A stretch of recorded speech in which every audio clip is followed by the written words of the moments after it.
we gonna do? What's this for? So, What's happening to the potato?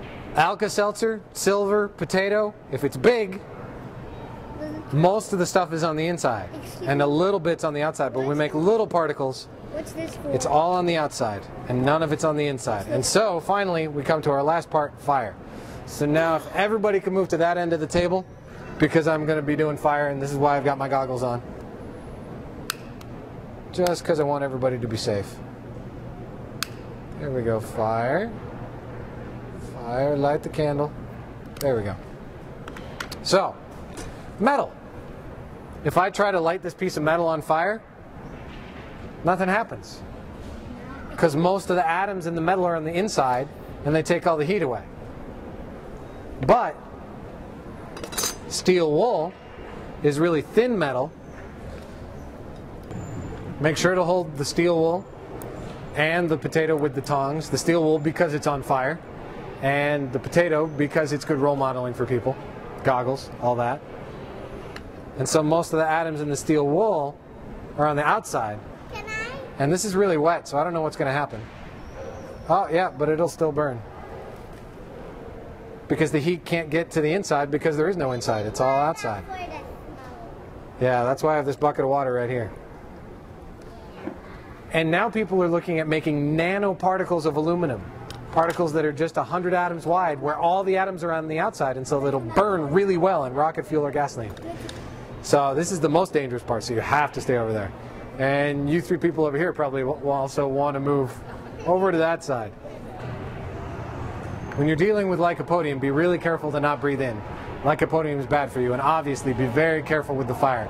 Practice with the lycopodium powder a bunch of times to make sure you know how it's going to react, and make sure that you aim the fire so that it doesn't get anybody on fire.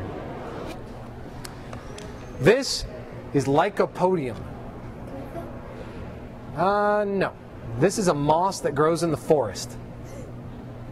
And if I... Yeah, a lichen.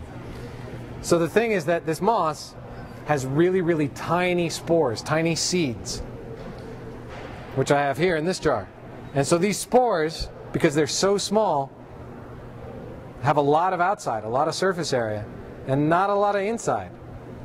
And so they're extremely flammable, whereas if I had a big wad of this powder, it wouldn't be flammable particularly at all. But now, watch what happens.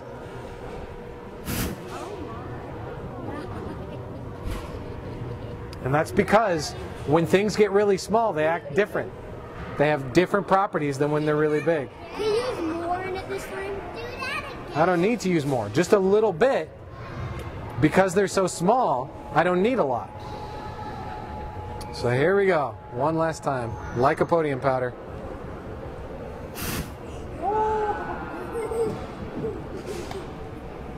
Thank you guys for being a good audience. If you're doing it multiple times, you want to have a dump bucket where you put all the potato iodine stuff. So I always keep a full bucket of water, a dump bucket, and then all the containers that I use in the demonstration.